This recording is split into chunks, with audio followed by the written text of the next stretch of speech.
आपने सुना होगा कि सोलर वाटर पंप का जो हम उसको सिमुलेशन कैसे करते हैं, वो मैं आज पीवी सिस्टम आपको क्लियर करने करूंगा। आपने सुना होगा कि सोलर जो पैनल लगा के जो समरसिबल पंप होता है उसको बोरवेल करके उसमें पानी निकाल के टैंकी में फिल करके अपने खेतों के लिए खेतों में पानी डालने के लिए किसान इस फैसिलिटी का फायदा ले सकते हैं। इसके अकॉर्डिंग आपने देखा गवर्नमेंट ने भी कई रूल्स रेगुलेशन निकाले हैं, कई गवर्नमेंट ने इसके लिए सब्सिडी वगैरह भी प्रोवाइड करता है। तो ये कैसे वर्क करता है और कैसे सिमुलेशन करते हैं इसका मैं आपको क्लियर करने जा रहा हूँ कि इसके थ्रू इसके सिमुलेशन कैसे करेंगे। ठीक है। तो ये तो गवर्नमेंट की लाइव स्कीम है कि आपने देखा होगा खेतों तक आपने देखा होगा ग्रिड नहीं पहुंचती है। ग्रिड आपके जो किसान है, आपके जो फार्मर हैं, उनके खेत कहीं दूर हैं, ग्रिड और कहीं दूर है, तो उनको बिजली की कनेक्शन की दिक्कत होती है कि बिजली के कनेक्शन कहाँ से लें, वो अपने खेतों में पानी कैसे पहुंचाएं। तो उस चीज के लिए गवर्नमेंट ने ये स्कीम लाई है कि सोलर पैनल बिठाओ, उसके थ्रू पंप चलाओ और उसके बाद वहां से पानी को यूज करके आप अपनी खेती कर सकते हो। तो इसके लिए है। अब इसका कैसे सिमुलेशन करते हैं, तो आपको पहले मैं कुछ प्रेजेंटेशन दे देता हूँ, उससे क्लियर हो जाएगा आपको कैसे करते हैं। ये अपना सपोज करो सोलर पैनल है, अपना ये पीसीयू है, पावर कंडीशनिंग यूनिट, जो आपको बताया था कैसे वर्क करता है। ये हमारा समरसिबल पंप है, समरसिबल पंप है। ठीक। यहाँ पे ये मोटर होती है, यहाँ पर पंप होता है, इसका सक्शन यहाँ कहीं होता है, साइड साइड में सक्शन होता है। पानी को यहाँ सक्स करके ये डिलीवर करेगा पाइप के थ्रू, यहाँ को टंकी को फिल करेगा। टंकी को फिल करने के बाद आप यहाँ से खेतों में अपने यूज के लिए इसको यूज कर सकते हैं। पानी वगैरह के लिए खेतों में यहाँ से यूज कर सकते हो। तो इस टाइप से इसका स्कीमेटिक तैयार होता है, आपको डिजाइन इस हिसाब से करना पड़ता है। यहाँ से जो सक्शन से लेके पानी का जो जो आपका वाटर लेवल होता है, जिस लेवल तक फिल करेगा उसको हम पंप हेड बोलते हैं। क्लियर है। तो ये डायग्राम में दिखाया हुआ है, इसका डिजाइनिंग कैसे करते हैं, सिमुलेशन के लिए आपको पहले ये देखना पड़ेगा। मान लो ये स्टैटिक हेड और स्टैटिक लेवल हमने 40 मीटर ले लिया है कि 40 मीटर आपको ये यहाँ से हम पानी देगा। ये स्टैटिक हेड हो गया आपका। क्लियर है।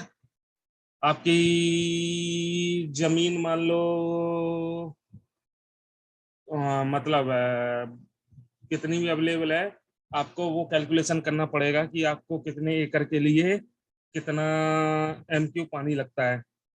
तो पहले तो आपको ये फाइंड करना पड़ेगा, ये तो चलो आपको एक्चुअल फाइंड करना पड़ेगा, ये मैं आपको बता नहीं सकता कितना लगेगा।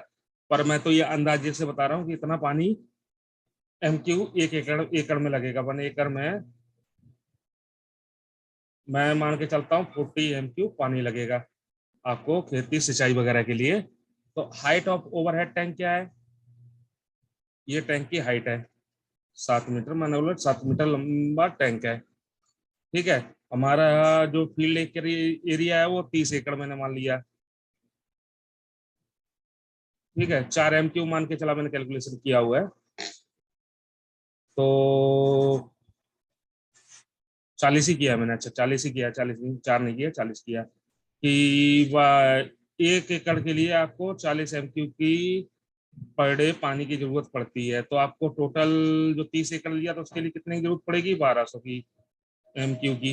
MQ मतलब समझ में आ गया है ना आपको। अब ये टंकी आपकी सर्कुलर है तो 5 सिलेंडर वाला फॉर्मूला लगेगा, वॉल्यूम वाला, πr²h वॉल्यूम का। ठीक है। πr²h आपका जो टंकी का रेडियस होगा, डाई का हाफ कर दोगे वो रेडियस आ जाएगा। एच जो टंकी की हाइट है 7 मीटर। क्लियर है। तो मैंने मान के चला कि 1200 MQ पर डे पानी लगेगा। और ये मान के चल रहा हूँ अपने पीक हावर कितने हैं, 5 है। तो 1200 MQ तो 5 घंटे ही वर्क करेगा, तो 240 MQ पर आवर आपका डिस्चार्ज होगा। आपको डिस्चार्ज चाहिए पंप का कितना, 240 MQ चाहिए पर आवर, जिसका डिस्चार्ज होना चाहिए। अब सोलर रेडिएशन आपको तो पता ही है ये किस में है, और ये कैसे हो गया, और ये एसटीसी कंडीशन में, ये 5, ये मैं आपको सब सिखा चुका हूँ।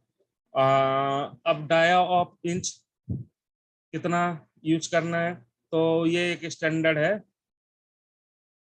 ये आप लोग को मैं स्लाइड प्रोवाइड करा दूंगा कि ये स्टैंडर्ड है कि कितने इंच का डाया पाइप लेना है। अगर इतना एमक्यू चाहिए तो इतना डाया होना चाहिए, 1 इंच होना चाहिए, 3 पॉइंट एमक्यू निकलेगा, 4 एमक्यू 226, 6 इंच के लिए 250 एमक्यू, 10 इंच के लिए 508 एमक्यू। क्लियर है? तो हमारा हम किस पे काम कर रहे हैं, तो 6 इंच का हमें लेना पड़ेगा 250 एमक्यू के लिए, 250 एमक्यू के लिए। ठीक है, अब 250 एमक्यू तो टोटल डायनेमिक हेड कितना हुआ, तो टोटल डायनेमिक हेड क्या होता है, static head plus suction head plus friction loss. अब स्टैटिक हेड क्या होगा, आपका 40 मीटर जो हेड हो गया उसके प्लस 7 मीटर जो टंकी की हाइट हो गई, तो वो आपका 47 मीटर हो गया, ये static head plus suction head हो गया। अब फ्रिक्शन लॉस फाइंड करनी, फ्रिक्शन लॉस फाइंड करने के लिए फॉर्मूला ये होता है आपका। ठीक है, अब फॉर्मूला ये नोट कर लेना आप, तो इस फॉर्मूले के थ्रू आप फ्रिक्शन लॉस फाइंड कर सकते हैं। तो क्यू, इसमें क्यू क्या हो गया, flow rate in m cube पर सेकेंड हो गया। ठीक है, पाइप डाया आपको बता दिया कितना है, 6 इंच का। और लेंथ ऑफ पाइप की ये मीटर में हो गई, कितनी मीटर लेंथ लेनी है। फ्रिक्शन फैक्टर, फ्रिक्शन फैक्टर आपको मैं बताता हूँ। और सी क्या है, हेजन विलियम कोफिशिएंट ये होता है। ठीक है, सी किस पाइप के लिए, आपका पीवीसी की पाइप यूज करोगे, एस्बेस्टस की यूज करोगे, स्टील की यूज करोगे, तो ये कोफिशिएंट आपको उस हिसाब से लेना पड़ेगा। मान के चलो मैं पीवीसी पाइप यूज कर रहा हूँ, तो मैंने 150 वाला लिया। ठीक है, तो लेंथ मैंने मान के चली 50 मीटर है, और सी हमने 150 लिया। क्यू तो आपको पता है 240 निकल आता अपना, और दिस क्यू फिर आपको सेकंड में निकालना, मीटर में था आपका। देखो एम क्यू पर हावर है, तो एम क्यू हावर को हम सेकंड में कन्वर्ट करेंगे, तो ये आ जाएगा आपका। ठीक है, एम क्यू आवर को सेकंड में कन्वर्ट करेंगे तो ये आ जाएगा, पर सेकंड इतना इसका डिस्चार्ज होगा। डी को हमें मीटर में कन्वर्ट करना पड़ेगा। ठीक है, तो 1 इंच कितना होता है, ये होता है। क्लियर है? फ्रिक्शन लॉस ये होती है कि 0.297 पर मीटर होती है। क्लियर है? हो गई फ्रिक्शन लॉस। फ्रिक्शन लॉस अपनी इस फॉर्मूले में पुट करेंगे तो ये वैल्यू निकल आएगी 0.297। फॉर्मूले में आप पुट करके देख लेना।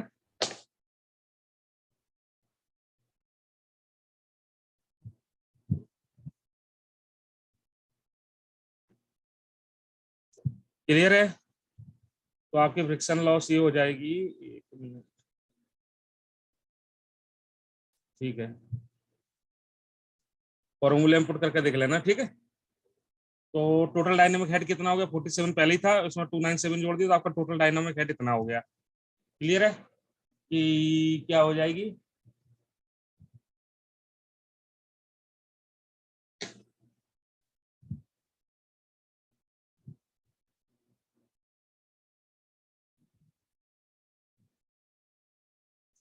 अब ये वैल्यू निकलने के बाद, टोटल डायनेमिक हेड निकलने के बाद आपका पावर कैसे निकालोगे, पावर निकालने का फॉर्मूला ये होता है कि पावर आप कैसे निकालोगे। ओके, पावर इन किलोवाट कितना हो जाएगा, ये फॉर्मूला होता है 0.002725 total dynamic head into discharge pump efficiency. Pump efficiency pump के कैटलॉग से मिल जाएगा, तो इसको कैलकुलेट करके निकलेगा 37.39 किलोवाट। तो आपका एचपी में आपको पता ही है कि कैसे कन्वर्ट करते हैं। एचपी में कन्वर्ट करने के लिए आपको 36.39 किलोवाट को आप डिवाइड कर दोगे 0.746 से, तो जो आ जाएगा वो आपका आ जाएगा 48.78 एचपी आ जाएगा। ठीक है, तो टोटल राउंड ऑफ कितना हो गया, 50 एचपी का पंप लगेगा। ओके, अब calculation of inverter and panel, तो 50 एचपी का इतना आपका किलोवाट हो गया, तो इन्वर्टर इफिशियंसी अपनी इतनी मैं अज्यूम करके चल रहा हूँ, तो कितने का इन्वर्टर लगेगा, 45 किलोवाट का इन्वर्टर लगेगा। ठीक है, अभी इसके अलावा ये कैलकुलेशन जो स्ट्रिंग वगैरह निकालने का तो मैं आपको बता चुका हूँ। ठीक है, तो निकाल सकते हो इस चीज को। आप कैसे निकालेंगे, तो मैं तो ये चलो ये बता दिया कि कैसे से निकालेंगे। अब इसको मैं उसमें पुट करता हूँ पीवी सिस्टम में, उसके बाद आपका देखते हैं कैसे होता है। ठीक है। अब पीवी सिस्टम में करने के लिए आपको क्या करना है, प्रोजेक्ट डिजाइन में ही जाना है, उसका पंपिंग में चले जाना। पंपिंग में जाने के बाद मैंने एक प्रोजेक्ट बनाया हुआ है, ठीक है, लेली सफदरजंग नाम से बनाया हुआ है। तो इसमें क्या है कि मैंने ये ऑलरेडी पुट कर लिया, आपको पता है कैसे पुट होता है, ये मैं सिखा चुका हूँ, पंप के लिए अलग से नहीं सिखाऊंगा। मीटियो बेस्ड डाटा कैसे सिलेक्ट करते हैं, प्रोजेक्ट सेटिंग कैसे करते हैं, ओरिएंटेशन कैसे कर देते हैं, सिलेक्ट करते हैं। अब वाटर नीड्स पे हम जाते हैं। ये वाटर नीड्स एक डिफरेंट चीज है इसमें। तो वाटर नीड्स में हम जाएंगे कि आपका स्टैटिक हेड कितना है, मैंने 40 मीटर बताया था। पंप की मान के चलो कि हमने डेप्थ रख ली 43 मीटर, जो सक्शन करेगा 2 मीटर नीचे मोटर हो गई उसकी। तो आपको वो सक्शन कितने पे करेगा, 43 पे, और 1 मीटर पंप की हाइट हो गई। तो पंप पे नीचे कितना हो जाएगा, पंप की डेप्थ इतनी की हो गई। बोरवेल जो डाया है वो हमने 400 mm का रख लिया, और 40 cm का, मतलब 400 mm का ये बोरवेल का डायामीटर रखा है। ये देखो डायग्राम भी बना हुआ है इसका। ठीक है। तो पाइपिंग लेंथ जो मैंने 50 मीटर बताई थी, 50 मीटर मैंने ले ली है। तो वॉल्यूम मैंने बताया था कितना, 240 पर एम क्यू, तो 240 का है। तो जब 240 डाल देंगे तो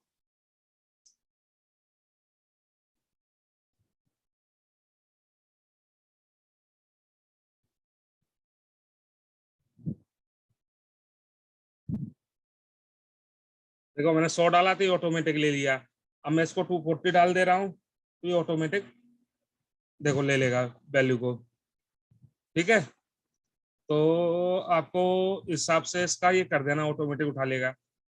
अब वाटर नीड्स आपको पता है 1200 MQ पर डे मैंने बताया था, 1200 MQ पर डे कर दिया मैंने। ईयरली एवरेज निकालेगा ये। एनर्जी कांस्टेंट जो होल ईयर मीटर वाट, तो अपने को मान के चल रहा हूँ 40 किलोवाट।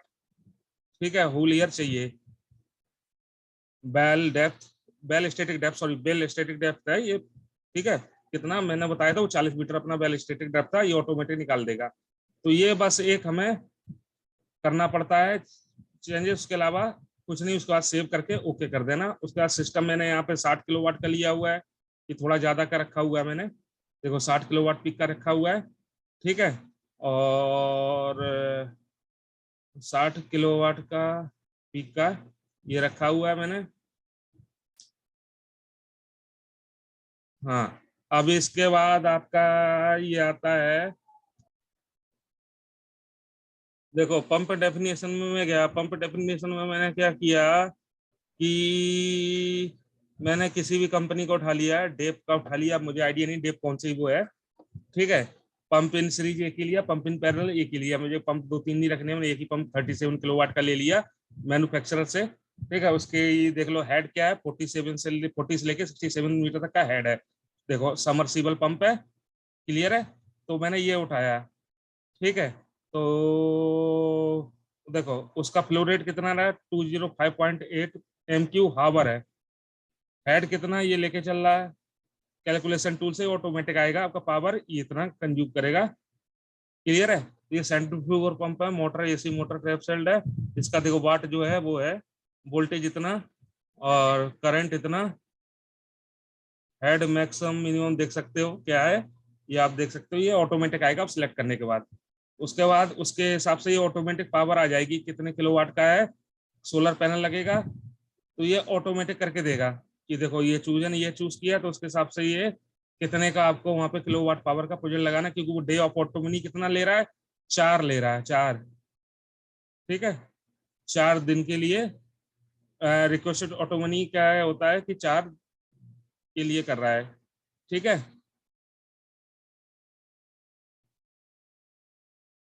तो ऑटोमेटिक यहाँ से ही निकाल के देगा कि 1200 × 4 हो जाएगा। 1200 MQ है तो 1200 × 4 कर देगा तो 4800 हो जाएगा। उसके लिए सजेस्ट कर रहा है इतने किलोवाट का आपको पंप लगाना है, कि वो इसलिए कर रहा है ऑटोमेटिक 4 का, नहीं तो हम 3 का भी कर सकते हैं। ठीक है। अब 4 का क्यों कर रहा है, आप देखो 3 का करके दिखा देता हूँ मैं आपको। देखो 3600 MQ हो गया, तो हम इस 4 का ले सकते हैं, 4 दिन का। चार का इसलिए कर रहे हैं कि बाई चांस किसी दिन बादल रहे, किसी दिन बारिश हो गई तो प्रॉब्लम क्रिएट ना हो। बादल रहे बारिश नहीं हो, बारिश हो गई तो वैसे ही पानी आ जाएगा, ठीक है। लेकिन अगर किसी दिन बादल आदर रहे या सन नहीं निकलता है तो किसी प्रॉब्लम के लिए तो 4 दिन का हमने लिया। तो उसके हिसाब से मैंने 60 किलोवाट पीक के हिसाब से डिजाइन किया। क्लियर है?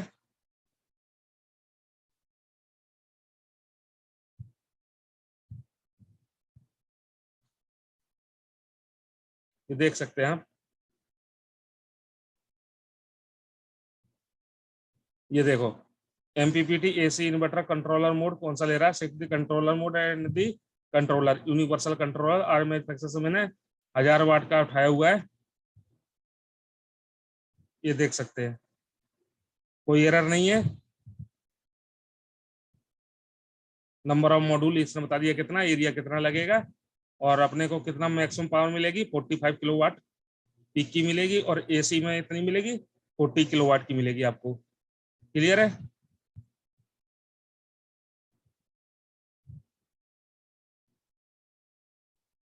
अगर मैं इसको ऐसा कर देता हूँ, ठीक है, तो आप देख सकते हैं कंट्रोलर बता रहा है कितने का।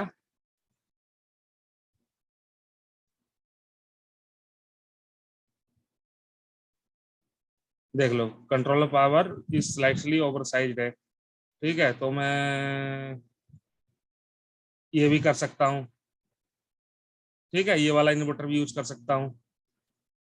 तो आप देख सकते हो, वो तो मैंने यूनिवर्सल के लिए किया हुआ था, तो आप इस हिसाब से भी कर सकते हो। तो मैंने यूनिवर्सल के लिए किया था, यूनिवर्सल कंट्रोलर। यूनिवर्सल देखो ऑटोमेटिक उठा रहा है इसलिए बोल रहा हूँ कि इसमें क्या ऑटोमेटिक एडजस्ट होता है। तो इसको मैं हटा देता हूँ, तो फिर अगर मैं एक्चुअल पावर के हिसाब से करता हूँ तो एक्चुअल पावर के हिसाब से भी हम लोग कर सकते हैं इसको। ओके, तो इसको एक्चुअली में भी करने के बाद देखो कितने का बना। अब एक्चुअली देख लो, ऐसे ही सिखाया था तो ऐसे ही कर लो आप, ठीक है। ये मैंने किया, इसको करने के बाद ये आपको डाटा दिखा दे रहा है, ठीक है। इसको मैं फिर ओके कर देता हूँ। उसके अलावा तो आपको फिर पता ही, डिटेल लॉसेस वगैरह मैंने सब कुछ करना सिखाई है, वही सेम टू सेम लॉसेस है। ओमिक, क्वालिटी, स्वाइलिंग, आईएम, ठीक है, जो जो लॉसेस है वो आपको सिखाई चुका हूँ। हॉरिजन, ठीक है, वो तो आपको मैं बता चुका हूँ। नियर शेडिंग, नियर शेडिंग में इसमें करने की जरूरत नहीं है, करना हो तो कर सकते हो, वहाँ की छत वगैरह नहीं है, आप ग्राउंड में लगाओ तो ग्राउंड वाला कर सकते हो। तो इस हिसाब से आपका इसमें होगा सिमुलेशन। क्लियर हुआ? तो कैसे करते हैं हम इसका सोलर पंप के लिए, कैसे सिमुलेशन करते हैं, ये आपको मैंने क्लियर कर दिया है। अब चलते हैं हम,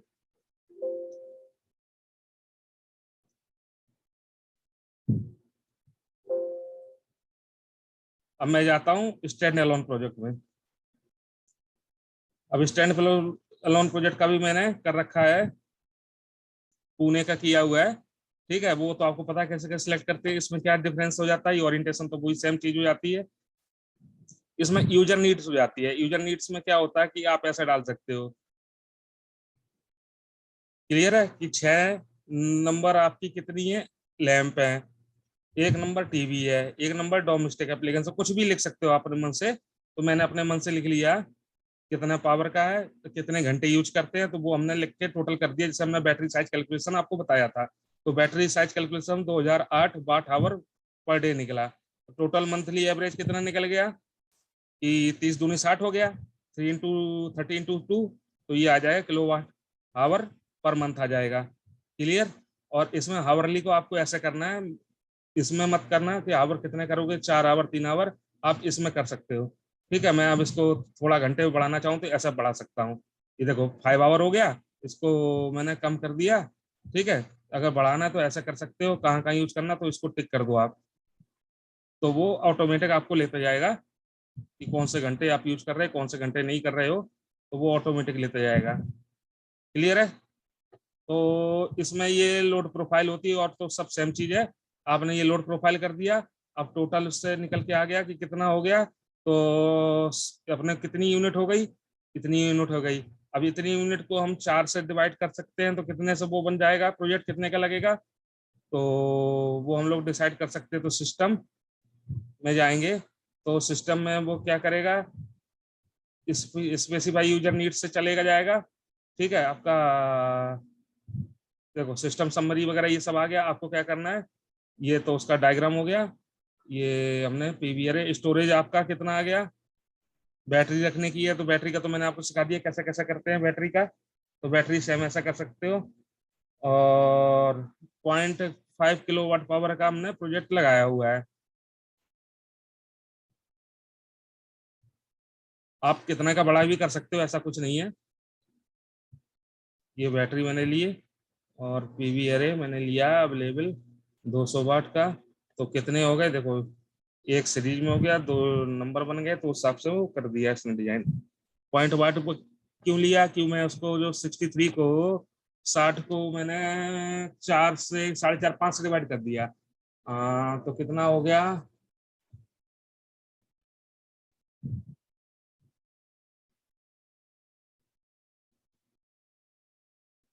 तो 15 15 30 15 40 50 60, तो 15 किलोवाट पावर का आप लगा सकते हो उसके लिए। ठीक है, 15 किलो 15 किलोवाट पावर का लगा सकते हो। वो तो मैंने ऐसे ही कर दिया आपको दिखाने के लिए, आपको पता है कैसे कैसे करते हैं। तो मैंने बता दिया कि कैसे कैसे करते हैं, वो चीजें मैंने आपको बता दिया है कि आप इसमें 15 किलोवाट का पावर का लेके कर सकते हो डिजाइन, क्योंकि यूजर नीड्स अपना कितना निकला था, इतना निकला था। ये किलोवाट हावर है, तो अब इसको 5 से डिवाइड करोगे तो यार 4.5 से डिवाइड कर देना, तो आपको जितना आएगा उतने किलोवाट का आपका प्रोजेक्ट लगेगा। क्लियर है? तो उस हिसाब से आप सिस्टम की साइजिंग कर सकते हो और उसके बाद सेम टू सेम वैसे प्रोजेक्ट को करना है सिमुलेशन। तो आपको बता दिए कैसे कैसे करते हैं, बस इसको इस हिसाब से कर लेना। ओके, तो पीवी सिस्ट का आज अपना टॉपिक क्लियर हुआ कि कैसे कैसे करते हैं, वो आपको मैंने क्लियर कर दिया है।